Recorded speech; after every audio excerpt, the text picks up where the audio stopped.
Interior ചെയ്യുമ്പോൾ ഹാർഡ്വെയറിൻ്റെ കാര്യത്തിൽ നിങ്ങൾ ഇവർ ശ്രദ്ധിച്ചില്ലെങ്കിൽ നിങ്ങൾക്ക് പണിയെടുക്കും. അപ്പോൾ ഇതിൽ നിങ്ങൾക്ക് 2 ഇഞ്ചസ് കാണാം.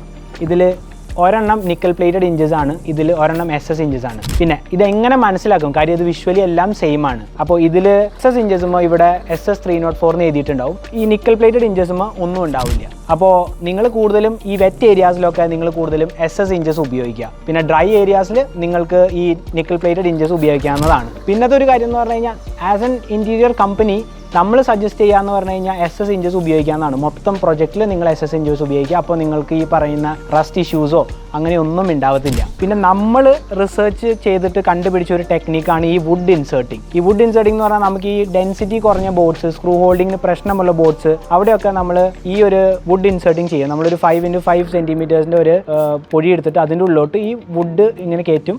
എന്നിട്ട് അതിലോട്ടായിരിക്കും ഈ ഹിഞ്ചസ് സ്ക്രൂ ചെയ്യുക. അപ്പോൾ നിങ്ങൾക്ക് ഭാവിയിൽ ഈ ഹിഞ്ചസ് ഇളകി പോരുന്ന ഇഷ്യൂവോ അങ്ങനെ ഒന്നും ഉണ്ടാവത്തില്ല. അപ്പോൾ നമ്മൾ ഇങ്ങനത്തെ കാര്യങ്ങളൊക്കെ നമ്മൾ ചെയ്യുന്നുണ്ട്. നമ്മൾ നമ്മുടെ പ്രൊജക്ട്സിന് ഒരു 10 years വാറണ്ടി കൊടുക്കുന്നുണ്ട്. For more informative videos like this, please do follow page.